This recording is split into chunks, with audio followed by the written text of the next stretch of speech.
This channel does not promote any violent, harmful, or illegal activities. All content provided by this channel is meant for an educational purpose only. Meenakshi Mukhopadhyay সহ অন্যান্যরা যে নেতৃত্বরা ছিলেন তারা কিন্তু ambulance আটকালেন এবং সেই অ্যাম্বুলেন্স আটকে আমি দেখতে পাচ্ছি ধ্রুবজ্যোতি সাহা বামেদের নেতৃত্ব তারা অ্যাম্বুলেন্স আটকে কিন্তু পুলিশের সঙ্গে কথা বলছেন। এই মুহূর্তে অ্যাম্বুলেন্স আটকে তারা পুলিশের সঙ্গে কথা বলছেন, তার কারণ সেখানে সিভিল ড্রেসে এমন কয়েকজন ছিলেন যারা সন্দেহভাজন, তার জন্যই কিন্তু অ্যাম্বুলেন্স আটকানো হয়। আমরা দেখতে পাচ্ছি এই মুহূর্তে বামেদের নেতৃত্ব তারা কিন্তু বিক্ষোভ দেখাচ্ছেন, তার কারণ পুলিশের তরফ থেকে এমন কয়েকজনকে রাখা হয়েছিল যাদের কাছে আইডেন্টি কার্ড ছিল না, এই অভিযোগ কিন্তু করছেন বামেরা। কিন্তু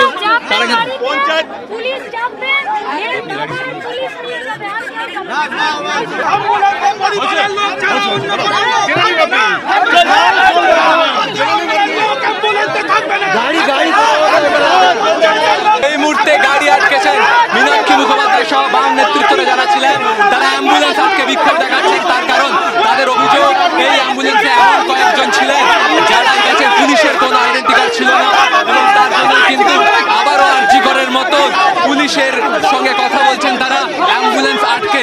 আমরা দেখতে পাচ্ছি মীনাক্ষী মুখোপাধ্যায় সহ অন্যান্য যে নেতৃত্বরা রয়েছেন এই মুহূর্তে যে অ্যাম্বুলেন্সে নির্যাতিতার দেহ রয়েছে ময়না তদন্তের জন্য যাচ্ছে সেই অ্যাম্বুলেন্সকে তারা আটকেছেন, তার কারণ তাদের দাবি সিভিল পোশাকে এমন কয়েকজন রয়েছেন যারা সন্দেহভাজন, তাদেরকে নিয়ে তারা যেতে দেবেন না এবং তার জন্যই অ্যাম্বুলেন্স আটকে বিক্ষোভ দেখাচ্ছে বামেরা।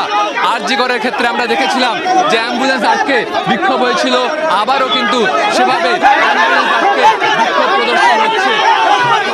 বলবো আমি ছবিটা দেখাতে বলবো চরম বাদনবা মীনাক্ষী মুখোপাধ্যায় এবং প্রলতান দাসগুপ্তরা তারা এই মুহূর্তে কিন্তু অ্যাম্বুলেন্স আটকে রেখেছেন।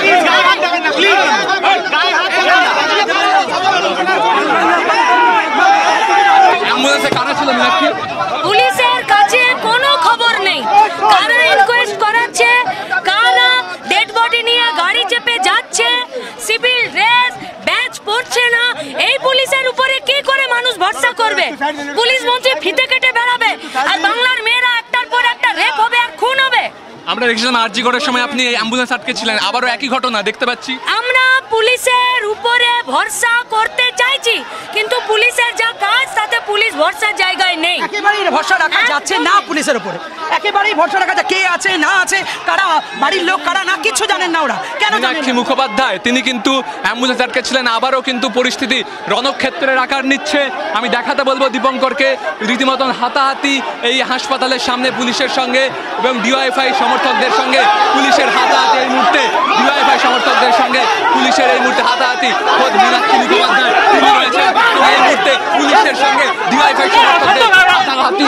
সেই হাতাহাতির মধ্যেই কিন্তু এই মুহূর্তে বিক্ষোভ চলছে, একদিকে মীনাক্ষী মুখোপাধ্যায় আর অন্যদিকে কিন্তু অন্যান্য যে কর্মী সমর্থকরা রয়েছেন তাদের সঙ্গে হাতাহাতি হয় এবং মীনাক্ষী মুখোপাধ্যায় সহ অন্যান্যরা যে নেতৃত্বরা রয়েছেন তারা বিক্ষোভ প্রদর্শন করলেন।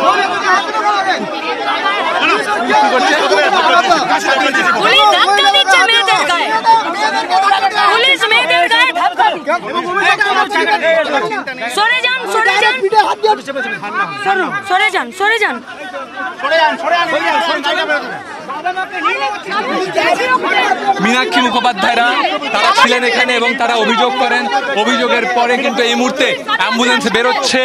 পদ্মের হাট গ্রামীণ হাসপাতাল থেকে একাধিক ঘটনা ঘটলো, তারা বিক্ষোভ দেখালেন, সেখানে বহিরাগতরা ছিলেন বলে দাবি করলেন। অ্যাম্বুলেন্স বেরোচ্ছে হাসপাতাল থেকে, বামেরা বিক্ষোভ দেখানোর পর অবশেষে কিন্তু এই মুহূর্তে হাতাহাতির পর কিন্তু অ্যাম্বুলেন্স বেরোচ্ছে।